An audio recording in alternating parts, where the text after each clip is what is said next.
उनसे सरकार पंगा लेगी तो उसका अंजाम सरकार के लिए बहुत बुरा। हम तो हैं किसान कौम, हम तो मरना जानते हैं मारना जानते हैं। या तो सरकार हमारी बात सुन लेगी, नहीं तो लाठी डंडे गोली बंदूक टैंक।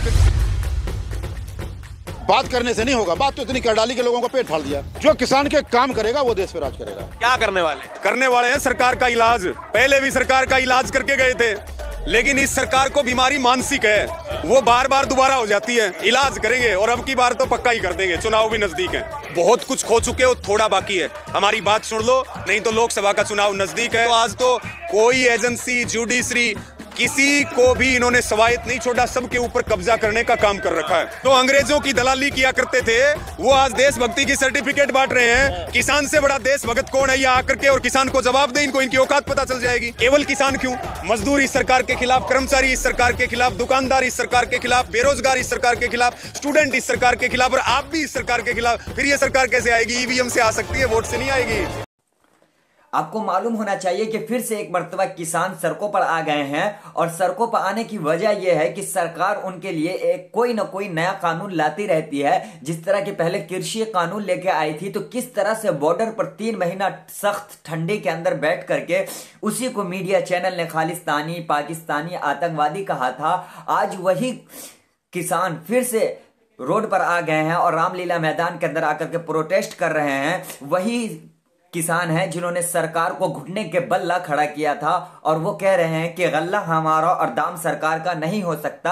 आप ये वीडियो देखिए उनकी कि किस तरह से वहां के बयानात सामने आ रहे हैं, यह आपके दिल को झंझोड़ के रख देगी।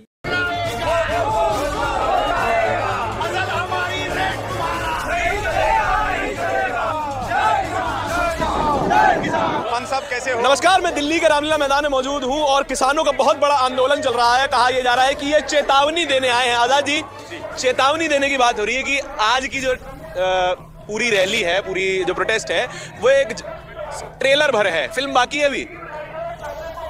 जब हमारा ट्रेलर ऐसा है तो फिल्म कैसी होगी, इस बात का भी तो अंदाजा होना चाहिए। और हम कोई मोदी जी थोड़ी हैं जो बोल लेंगे कुछ और करेंगे कुछ। हम जो बोलते हैं वो जान चली जाए, लेकिन करते वही हैं जो हम बोलते हैं। क्या करने वाले हैं सरकार का इलाज। या तो सरकार मान जाए, पहले भी सरकार का इलाज करके गए थे, लेकिन इस सरकार को बीमारी मानसिक है, वो बार बार दोबारा हो जाती है। अब एक बार फिर हो रही है, एक बार ठीक करके गए थे, अब दोबारा बीमारी हो रही है। तो भाई ये सारे डॉक्टर हैं मोदी सरकार का इलाज करनी, आज फिर आगे इलाज करेंगे और अब की बार तो पक्का ही कर देंगे। चुनाव भी नजदीक है। आपको याद है जब दिल्ली के बॉर्डरों से 3 काले कानूनों की वापसी के बाद आंदोलन स्थगित हुआ, उस समय सरकार ने वादा किया कि हम आपको एमएसपी का गारंटी कानून देंगे।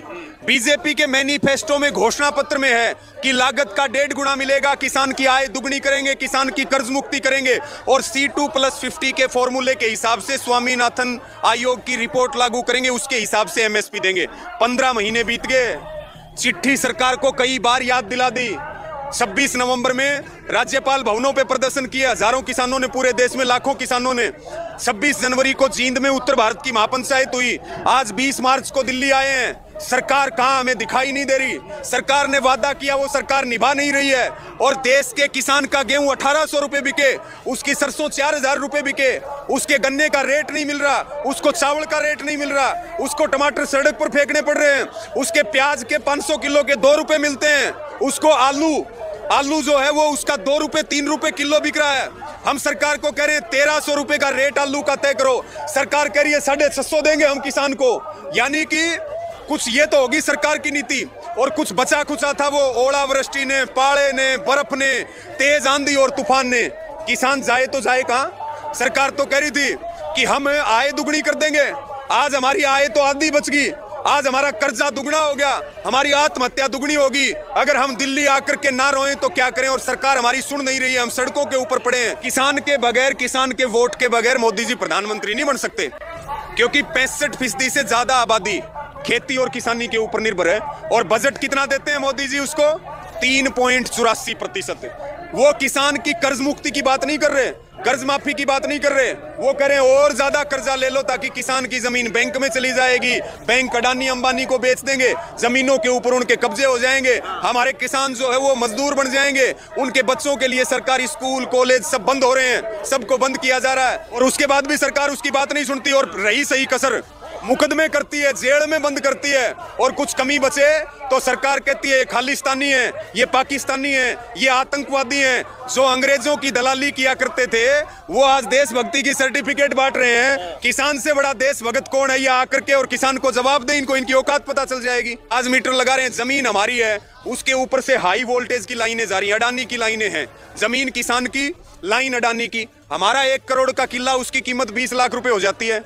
बताओ हम करें तो करें क्या, और फिर बोलते हैं तो कहते हैं लाइन तो यहीं से जाएगी, ज्यादा बोलोगे तो मुकदमा कर देंगे, जेल में बंद कर देंगे। तो आज तो कोई एजेंसी जुडिशरी किसी को भी इन्होंने सवायत नहीं छोड़ा, सबके ऊपर कब्जा करने का काम कर रखा है। जी हम तो हैं किसान कौम, हम तो मरना जानते हैं मारना जानते हैं, या तो सरकार हमारी बात सुन लेगी, नहीं तो लाठी डंडे गोली बंदूक टैंक इनसे हम डरने वाले नहीं है। हम तो बंजर जमीन को भी उपजाऊ बना देते हैं, बो देते हैं, काट भी लेते हैं, देश का पेट भी भरते हैं।